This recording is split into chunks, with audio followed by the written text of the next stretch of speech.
Alright guys, thanks for tuning in today. I'm sure the title is going to get a lot of people to watch, and also might be some controversy with this video, but please stick through it before you go and just jump into the comments.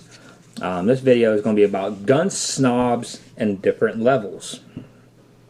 And basically what brought about this video is I was recently called a gun snob. Me out of all people. You go through my channel, I mean, I got High Points, Jimenez's, Lorsons. I got a lot of the budget guns on there, and I was just kind of thrown back when I was called a gun snob, and this was on Facebook actually, and like I said, I was thrown back when it happened, but then I didn't get upset about it. I just kind of took a step back and I kind of thought, yeah, he's right. Wasn't much I could really come back with. The guy was right. I was being a gun snob, and I guess and through my years of dealing with guns and expecting guns to do what they're supposed to do, and I guess I've kind of turned to a gun snob, and that's kind of what we're going to talk about, because there are different levels. It got me thinking about it. You know, almost to the point where every one of us is a gun snob to a point. I'm sure there's not everyone out there, I'm sure, don't say, well, I love every gun. I'm sure there's a gun out there that you just cannot stand and you don't understand why it even exists. At that rate, you're considered a gun snob. That's how people, and the people that like that gun that you don't like, they're going to call you a gun snob. So I guess to a point, all of us are gun snobs. You know, there's a gun manufacturer out there. The company is started in Brazil that makes a bunch of junk crap, and I've been putting it on my Facebook here recently with some of the drop test videos and stuff that's going on with their lawsuit. And I've known this company to be junk and to make junk. I've gotten bad stuff from them, and I was called a gun snob because I don't like them. So with that said, we're going to go over some of what I've come up with on labels as gun snobs. Number one, you got the poor boys. Your poor boys is the guys, I'll see them come through to the gun store because I'm no longer, which it's been announced for a while, but for you guys that don't follow my channel, you know, I don't work for the gunsmith anymore. I actually work at a gun retail location, and so I hear all kinds of stuff. And actually, I'm going to make a series on that called Gun Store Stories. So, but anyway, you got the poor boys, and the poor boys generally they'll come in, and you know what they'll do is, because of the fact that they can't afford the more expensive gun, they hype up the cheaper gun. Just an example, we sold APO firearms with his Ashboro Precision Ordnance or something like that, and they were $7,000 rifles. They're precision machines. I mean, they make only a certain amount a year. They're not worried about the quantity of the gun. They worry about the quality. Basically, I had some guy tell me that he has a Savage that he paid $300 for, and it'll do the same thing as the $7,000 gun. I just shook my head. Okay, you know, nothing I can really tell that guy, because basically what he's doing is he's gun snobbing the expensive gun, because he, deep down inside, he knows he can't afford it, so he hypes up his cheaper gun that basically it'll do the same thing as that one, when that's not the case. And then on the opposite end of the spectrum, you have the rich guys. And the rich guys, you know, generally, you know, they're H&K, F&Ns, some of the higher end SIGs, not so much the cheap 250s and the like the new Striker that they have. I can't think of it. They're relatively price point. But generally the rich guys, they come in and, you know, they're looking at $800-900 guns. And they will trash, like, they'll even trash Glocks. And because they like the more expensive taste, which there's nothing wrong with that. But also, at the same time, there's nothing wrong with the Glocks and even some of the high points and some of the other guns out there. So therefore, you know, they're labeled a gun snob because they're eating off the silver spoon. And they want you to know that. And they will go out of their way to let you know that they're eating from a silver spoon. So therefore, basically, they're gun snobs too. Then you got guys that are basically where I kind of consider myself. You got life and liberty guys. And basically the life and liberty guy is a guy that demands greatness out of everything, out of life, out of everything, and will not accept anything less. But generally, you know, the life and liberty guys like them all. They like everything from the like cheaper guns, like, you know, the high points and the Cobras and stuff, all the way up to the H&Ks and some of the $1,000 handguns. But where they come in as gun snobs and where I come in as gun snobs is when I see failures. That's where I become a gun snob. I'm not going to act like a gun is great when I know it's not. And I don't care which gun it is. I can trash almost any gun out there.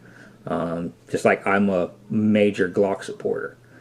But part of the reason why, like, I don't do fan pages, and this is like any manufacturer fan pages. You know, I won't go on Facebook and get on Kimber fan pages or Smith & Wessons or Glocks or anything like that because, you know, your guns are like tools in a toolbox. Not one tool is going to get the every job done. So I'm not fan page material. And that's basically who the life and liberty guys are. Guys that like it all, but will not stand behind something that is junk or just don't work. And then you have women. As we all know, women are getting into the firearms more and more. I would say probably 40% of customer base that's coming through the doors now is women.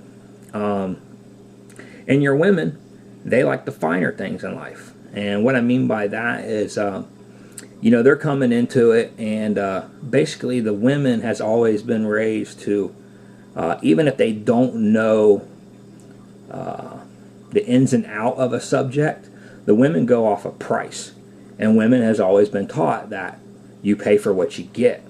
So therefore, they're pretty easy to get them set up into a gun because they know that they're going to pay for something and that their life is worth it. And they know that they need that gun to work 100%. So they're not going to rub pennies together when it comes to making a firearm purchase because, well, let's face it, they're not as big and as strong as we are. So they're carrying a gun that's probably their only line of defense, especially if they're fighting against a big, strong man like we are. So they kind of like the finer things in life. And on that note, my wife's probably the biggest gun snob that I know. Ain't that right? Yeah. She's probably the biggest gun snob I know. And when I say that, I say that in a good way. I'm actually glad that she is that way.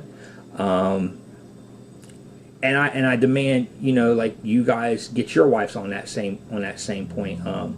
I see guys that'll come in all the time and they'll be looking at a gun for their wife, and it's kind of, you can't pick a gun out for her. She needs to pick it out herself. But you know, he'll go over and he'll pick up a Kel-Tec PF9. We'll say that Kel-Tec PF9. Great gun, nothing wrong with it. I'm not going to trash that gun. I had one, I liked it. But he'll go pick that up, and you know, it's $200 and the high $200, $300 gun. So I'm thinking, you know, well, that's kind of where they're at in my head. I'm thinking, okay, they're in that price point. And I'll get asking questions. I'll be like, well, what do you carry? Oh, I carry SIG. And you're going to buy your wife a fucking Kel-Tec? That's what your wife's life is worth. She generally probably has your kids going to doctor's appointments and stuff like that. So, I mean, you really want to give your wife a $300 handgun and here you go, good luck in a gunfight. And it just blows me.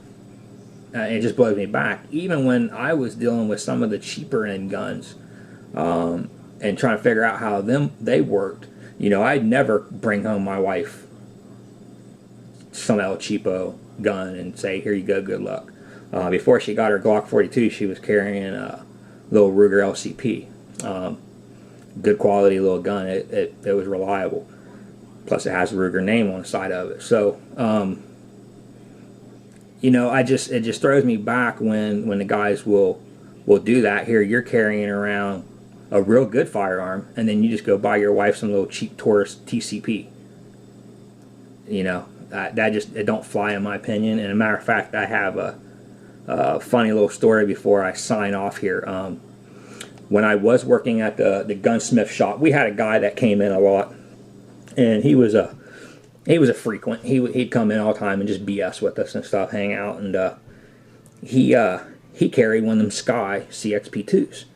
Those are great little budget guns. I don't have any trouble with them guns except for the triggers, and I don't think that's a big secret. The triggers suck. But other than that, I think it's a great gun. And would I possibly carry it? Yeah, I don't see a problem with carrying it. My problem is with the trigger, so therefore I kind of lean away from it. Would I buy my wife that gun? Hell no. Nope, I would not. Just off of price alone, her life is worth way more than $300. My kids' life, way more than $300. And if she can't shoot that gun effectively, it don't matter if it has 10 rounds in the magazine or not. If she's not comfortable with that gun, she's not going to be comfortable defending herself. But anyway, the guy had one and he liked it and I liked it. But he came in and he brought in the brochure for the Sky.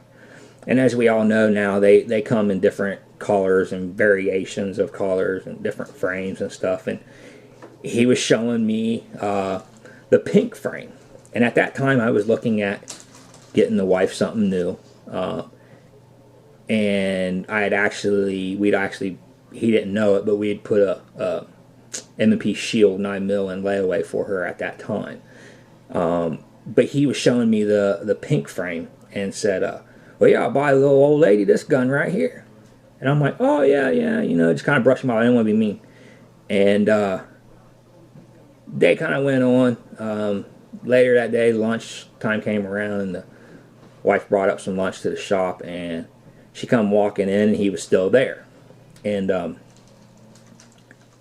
he showed her the brochure and was like, look, they make this gun in pink. He was like, you ought to get Jason to buy you this gun right here. And she looked flat at him, and I did everything I could to keep from laughing. I actually ended up having to walk in the back, and she looked at him and she said, I ain't carrying no fucking Sky. And I damn near lost it. And it was mean.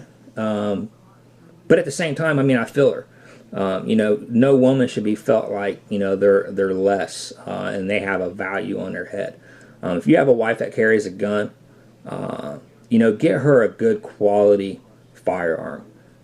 Get her something that you know that's going to do what it's supposed to do the day that she's going to need it.